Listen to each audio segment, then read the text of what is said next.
Muy bien, continuamos con más apuntes y estamos en este bloque. Hoy nos visita el doctor Emanuel Silva, que es médico neurólogo. Bienvenido, muchísimas gracias por estar esta noche con nosotros. Gracias a ustedes, Mónica. Y el tema, como lo decía en el adelanto, es el Alzheimer, ¿sí? En el mes de septiembre, bueno, el Día Mundial del Alzheimer es el 21 de septiembre. Exacto. Se hacen actividades durante todo ese mes. ¿Qué sucedió aquí en la ciudad de Posadas? ¿Se hicieron también actividades? Sí, en concordancia con el cronograma mundial, se realizó el 24 de septiembre, el día sábado, una caminata simbólica, que fue el punto de partida para una serie de actividades que hicimos en la Costanera, más que nada dirigidas a la población en general, y en la cual hubo charlas en materia de prevención y nutrición y tratamientos actuales y canales que sugeríamos seguir a los pacientes, tanto en el ámbito de la salud pública, en el hospital, como en el ámbito privado, para que la población conozca qué herramientas diagnósticas y qué herramientas de tratamiento hay actualmente. Eso, importantísimo y fundamental, la prevención. De eso lo vamos a hablar ahora al final, pero vamos a empezar por ¿qué es el Alzheimer?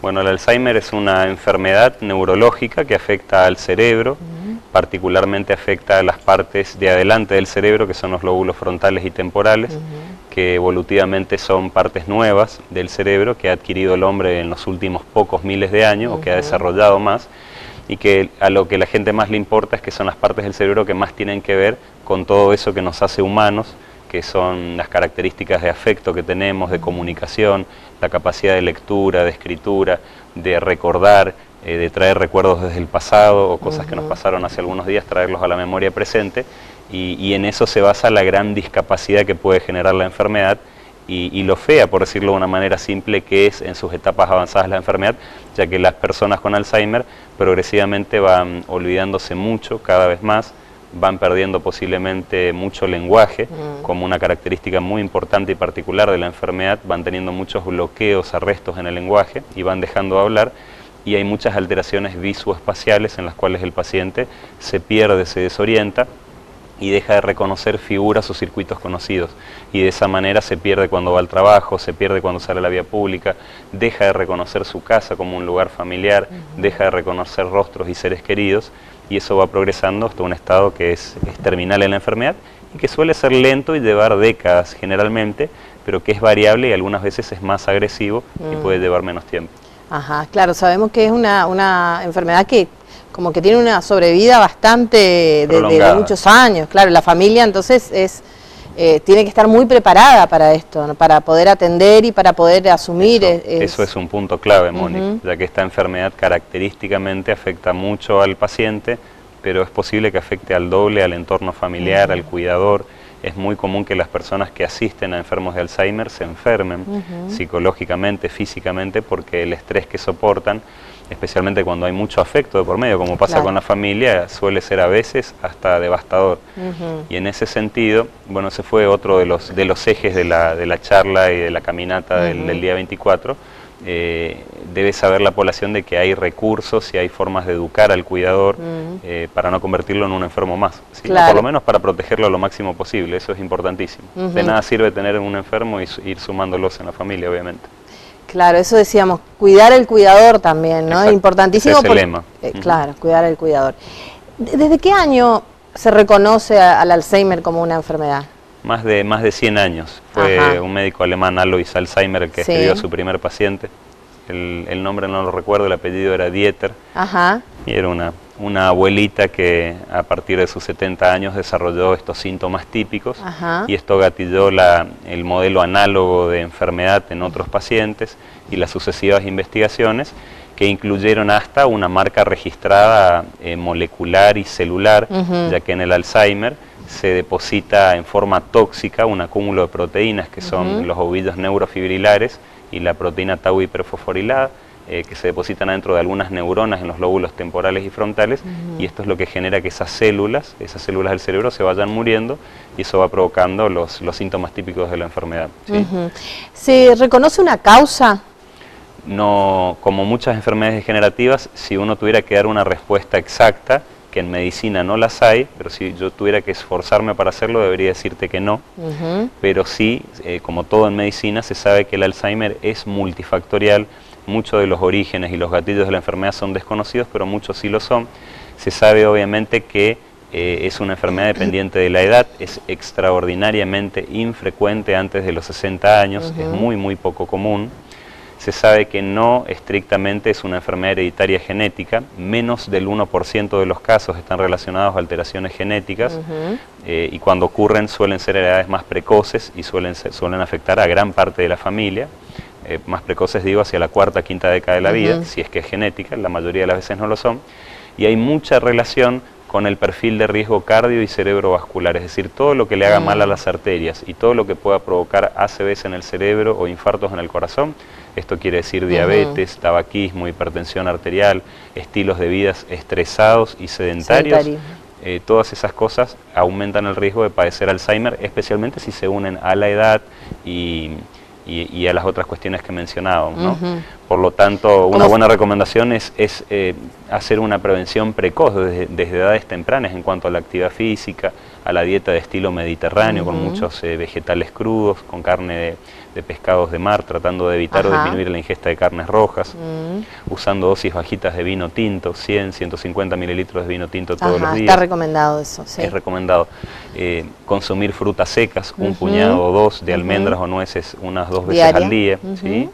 Y hay una regla que suelen contar los nutricionistas que es muy útil, práctica pero muy útil, que es esto de intentar usar en las comidas grandes del día que el plato tenga 3 o más colores. Si uno suma rojo, verde y amarillo, va sumando diferentes vegetales y que si son crudos tienen mucha más fibra y tienen el potencial de modificar el metabolismo del colesterol y su absorción, y por lo tanto protegen a las arterias y de alguna manera protegen al cerebro también. Claro, es fundamental entonces esto en la prevención, ¿sí? Como en todas las otras enfermedades que habitualmente hablamos aquí en el programa y que por ahí son más comunes en la población, digamos, o afecta a una mayor población. ¿Cuánto, justamente hablando de esto, qué frecuencia se presenta en la población? ¿Qué porcentaje aproximadamente? Si te tengo que decir a modo general, debo decirte de que por lejos es la enfermedad degenerativa neurológica más frecuente. La más frecuente. Si sumamos Parkinson y otras enfermedades relacionadas. Y si querés escuchar porcentajes, en estudios de autopsias, de necropsias, tanto en Europa como en Estados Unidos y Canadá, que son países que tienen estadísticas confiables, ya hay más de 10 estudios que demuestran que si hacemos autopsias a la población general, entre los 65 y los 75 años, el 10% de la población tiene ya cambios en las neuronas que sugieren Alzheimer. Entre los 75 y los 85 años el porcentaje trepa al 40% y después de los 85 años el porcentaje es superior al 60%. Claro. Por lo tanto, para que te des una idea, Mónica, después de los 85 años es más común tener Alzheimer que no tenerlo. Pasa que la mayoría de la población a esa edad fallece de otras causas y antes. Y ya no, por ahí no... La expectativa de vida en promedio en nuestro país no llega a los 85 años, pero si llegara, la mayoría tendría Alzheimer. La mayoría tendría. ¿Cuáles son los primeros síntomas que me tienen que llamar la atención a mí en forma personal, o si tengo un pariente que por ahí estoy viendo esto? Es difícil decirlo y transmitirlo, pero debo decir que son los olvidos, y digo difícil porque todos sentimos que tenemos olvidos todos los días, y la gente frente a esto levanta mucha alarma, mucha bandera roja, se estresa mucho y a veces en forma inadecuada e innecesaria, pero lo cierto es que los olvidos, especialmente los olvidos de lo que llamamos memoria de trabajo, porque ese es el tipo de memoria que más se afecta en el Alzheimer, el cerebro lleva a cabo diferentes tipos de memoria, básicamente a corto, mediano y a largo plazo. Largo plazo sería recordar dónde nací, el rostro de mis padres, la casa donde vivía, la calle donde vivía, el colegio donde estudié, y cosas recientes, que son las que se pierden en el Alzheimer, las recientes, son qué hice ayer, qué teléfono me contaron ayer que llame, o qué cita tenía que ir mañana. Esas cosas son las que progresivamente el paciente con Alzheimer se suele comenzar a olvidar, y por lo tanto pierden objetos, abren la hornalla y antes de prenderle fuego van a hacer otra cosa, y hay intoxicación por gas, salen de la casa y dejan la puerta abierta, y esto se va sumando, se va acumulando y se va haciendo cada vez más frecuente. Posiblemente, ¿te puedo contar algo más? Sí. Posiblemente después de los trastornos en la memoria, lo que yo te comentaba al principio del programa, los trastornos en el lenguaje, especialmente las fallas nominales, la incapacidad o dificultad para nombrar objetos o para decir sustantivos, es lo siguiente que ocurre, y en ese sentido las personas empiezan a tener bloqueos en el lenguaje. Eso nos tiene que llamar la atención, por ejemplo, claro. Eso ya suele ser mucho más llamativo. ¿Ya avanzado también o no? Y el deterioro de las habilidades visoespaciales, esto de perderse, dejar de reconocer rostros, lugares, el hogar, eso ya ocurre en etapas más avanzadas y ya es claro. ¿Sí? Claro. Entonces, está bueno también consultar, ¿sí? Cuando tenemos, pero no alarmarse, ¿sí? Exacto. No tampoco pensar que sí o sí es Alzheimer, puede ser por otras circunstancias y... Lo más probable es que no lo sea. Que no lo sea, ¿sí? Claro. Como yo te decía, entre 65 y 75 años, 90% de la población no tiene Alzheimer, y si se olvida va a ser por otra cosa. Sí. ¿Sí? ¿Y cómo se hace el diagnóstico? El diagnóstico, como yo te dije, que no se hace así, pero te lo menciono, yo te dije que el cerebro en el Alzheimer tiene una marca registrada, que uno mira, el patólogo mira al microscopio y dice, esto Alzheimer no puede ser otra cosa. Lamentablemente el cerebro, a diferencia de la piel, que uno toma una muestra fácilmente, o el hígado, que puede tomar biopsias, o los riñones y demás, en el cerebro las biopsias no se hacen porque está protegido por una barrera muy dura que es el cráneo, y por lo tanto el diagnóstico se hace de manera indirecta. Indirecta quiere decir basado en un examen físico que hacemos los médicos neurólogos o el médico clínico, en la cual se administran baterías neuropsicológicas que muestran alteraciones típicas en el lenguaje, en la memoria, en la atención. A veces le pedimos ayuda, yo te diría a veces en mi situación particular y en la de la mayoría de los neurólogos, casi todas las veces le pedimos ayudas a las neuropsicólogas o las psicopedagogas para que hagan estos test diagnósticos más extensos también, de los cuales ellas tienen mucha experiencia. Y a veces uno necesita el correlato de imágenes del cerebro, también te diría la mayoría de las veces, especialmente una herramienta que se llama resonancia magnética, en la cual uno generalmente, más en etapas avanzadas, puede ver que algunas áreas del cerebro, como el hipocampo en el lóbulo temporal, se deterioran mucho y reducen su tamaño. Esto nos permite llegar al diagnóstico con una especificidad relativa y alrededor, te quiero decir, del 70 al 80%. Existen actualmente biomarcadores más específicos, como por ejemplo detectar la proteína, la fracción beta A de la proteína del amiloide en líquido cefalorraquídeo, o detectar el cociente entre proteína tau y proteína beta amiloide, pero se hace en pocos centros del país, en Fleni, por ejemplo, en Buenos Aires, y hay estudios metabólicos como el PET scan, que es la tomografía por emisión de positrones, en la cual uno administra algún marcador que el cerebro consuma mucho y uno puede ver si hay áreas del cerebro que dejan de consumir ese marcador, y eso también es mucho más específico, pero acá en Misiones, por ejemplo, no hay. Lo que no quiere decir que sea necesario tener esas herramientas, te lo comento para que la gente sepa un poco cómo está la realidad diagnóstica. Lo más importante es revisar al paciente y ver si cumple con las características típicas de la enfermedad, y a veces hace falta una resonancia para comprobar estas cosas. Claro. Y a partir de ahí, ¿el tratamiento cuál es? El tratamiento tiene muchas facetas. Hay drogas, hay fármacos que la FDA en Estados Unidos y Canadá y la ANMAT, que es nuestra agencia reguladora de tratamientos y medicamentos, autoriza. Hay 4 drogas, de hecho, que son el memantine, donepezilo, galantamina y ribastigmina, que tienen una eficacia relativamente alta. Esto quiere decir que ayudan a mantener las funciones cognitivas en un nivel aceptable y durante un tiempo. Hay otra droga que se da por vía endovenosa, que es la cerebrolicina, que tiene un porcentaje de eficacia bastante menor, pero que también la usamos en algunos pacientes. En ese sentido podríamos decir que hay una 5ª droga actualmente. Hay muchas en fase de investigación, pero son esas las que están autorizadas por el momento.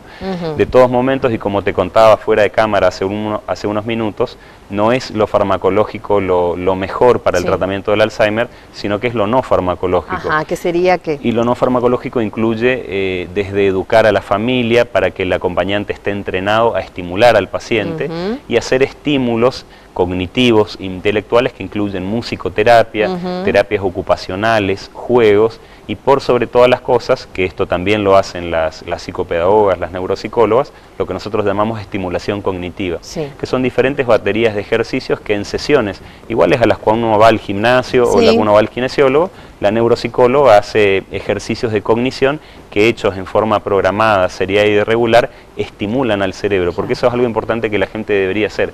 A lo contrario que se pensaba antes, que el cerebro era un órgano estático cuyas células no se dividían y que cuya lesión era irreversible, es un órgano que tiene bastante dinamismo y uno estimulando puede mejorar cosas y hacer que el cerebro se recupere de lesiones. Importantísimo. En menor medida que otros órganos, como el hígado, como la piel, pero esto ocurre y es valiosísimo.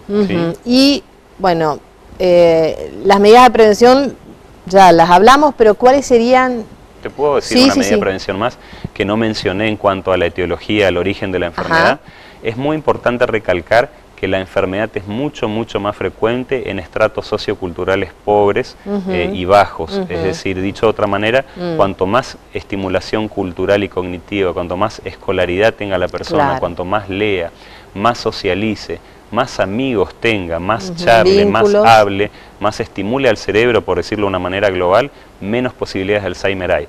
El Alzheimer es más frecuente en países pobres económicamente, con poco acceso a la escolaridad, es más frecuente en personas depresivas y es más frecuente en viudos, incluso y viudas, personas que han perdido su pareja y que quedan aisladas. El aislamiento social es uno de los tantos factores de riesgo reconocidos para la enfermedad de Alzheimer. Fundamental, más todo lo que hablamos de las medidas higiénicas, dietéticas, el sedentarismo, ¿no? La nutrición, importantísimo. Sí, no dijimos poquito del sedentarismo. Sí. Quizá la mejor recomendación para la población en general debería ser que desde edades precoces adopten un estilo de vida en el cual hagan actividad física aeróbica, esto significa caminar, trotar, correr, nadar, andar en bicicleta, por lo menos durante 2 horas semanales acumuladas. Eso es lo que recomienda, por ejemplo, la Asociación Americana del Corazón. Sí, como mínimo. Cumplir 30 minutos, por lo menos, 4 veces por semana, o 40 minutos 3 veces por semana, o más. O más. ¿sí? Ese sería el mínimo, como para no ser sedentario. Exactamente. Eso baja el colesterol, baja la presión arterial, evita la insulinoresistencia y por lo tanto llegar a estados prediabéticos o de diabetes, que si las contamos así son las enfermedades que de alguna manera u otra más personas matan en el mundo por los infartos del corazón y más personas discapacitan por los ACVs. ¿sí? Claro, y afecta muchísimo a la calidad de vida.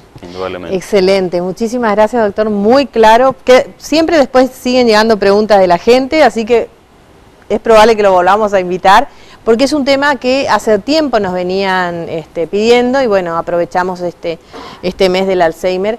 ¿Dónde atiende usted? ¿Dónde lo pueden consultar? ¿Dónde lo encuentran?